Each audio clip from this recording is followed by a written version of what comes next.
Comedy actress தாமரை வந்து ரீசெண்டாக social மீடியாவில் லைவ்ல வந்திருக்காங்க. அந்த லைவ்ல குக் வித் கோமாளி சீசனில் நடந்ததை ரொம்பவே ஓப்பனாக அவங்களுக்கு தெரிஞ்சதை சொல்லியிருக்கிறாங்க.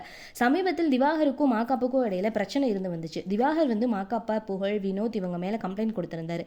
சோசியல் மீடியாவில் என்ன தகாத வார்த்தையில் பேசுகிறாங்க, திட்டுறாங்க அப்படிங்கிற மாதிரியும் அவங்க கேரக்டர் ரொம்ப தப்பாக பேசியிருக்கிறாரு. அதை பார்த்த மாக்காப்பா ஆதரவாளர்கள் கருத்து தெரிவித்து வராங்க. அதில் முக்கியமாக காமெடி ஆக்ட்ரஸாக இருக்கக்கூடிய தாமரை அவங்க என்ன சொல்லியிருப்பாங்க அப்படின்னா, சமீபத்தில் நடக்கிற விஷயத்தை பற்றி என்ன சொல்லணும்னு எனக்கு தெரியல. மக்களுக்கு ரொம்ப பிடித்தமான ஷோ, அந்த ஷோவில் அப்படி நடந்திருக்கு அப்படிங்கிறத நினைக்கும் போது ரொம்ப கஷ்டமாக இருக்குது.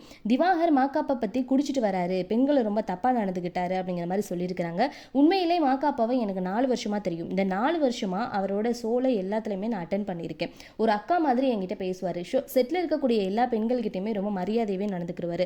அது மட்டும் இல்லாமல் குடிப்பாருன்னு சொல்லியிருக்கிறாங்க. ஒரு ஷூட்டிங் ஸ்பாட் அப்படிங்கிறது காலையில் 10 மணிலேருந்து நைட்டு 11 மணிக்கு மேலே கூட நடக்கும். நாங்கள் எல்லாருமே உட்காந்துருப்போம். ஆனால் அவங்க வந்து நின்றுக்கிட்டு தான் இருப்பாங்க ஆங்கர் அப்படிங்கிறதுனால.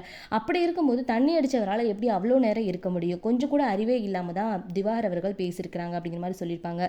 குக் வித் கோமாளி செட்டில் அவரை வச்சு தான் ஓடுது அப்படிங்கிற மாதிரி ஒரு இமேஜினில் இருக்கிறார். நம்ம எல்லாருக்குமே தெரியும் குக் வித் கோமாளி ஷோ அப்படிங்கிறது புகழ் பெற காரணமே புகழ் தான் அப்படிங்கிற ஒன்று. ஆனால் புகழ் வந்து ஃபேமஸே கிடையாது அப்படிங்கிற மாதிரி அவர் சொல்லியிருப்பார். இது என்ன வகையான மனநிலை அப்படிங்கிறது கூட எனக்கு தெரியல. அது மட்டும் இல்லாமல் அவரை அடிச்சிட்டோம் அப்படிங்கிற மாதிரி சொல்கிறாங்க. அவர் உடம்புல ஒரு சின்ன காயம் கூட இல்லை.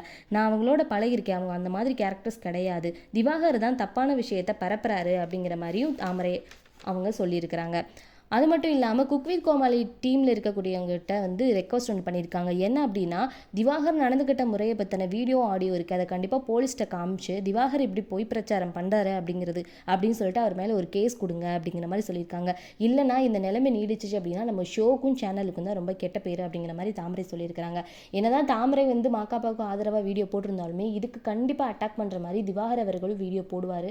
அதை நம்ம வெயிட் பண்ணி தான் பார்க்கணும். ஸோ இதை பற்றி நீங்கள் என்ன நினைக்கிறீங்க அப்படிங்கிறத மறக்காமல் கமெண்ட்ல சொல்லிட்டு நம்ம சேனலை லைக் பண்ணி, ஷேர் பண்ணி, சப்ஸ்கிரைப் பண்ணிக்கோங்க. தொடர்ந்து வீடியோ வாட்ச் பண்ணுங்கள். தேங்க்யூ.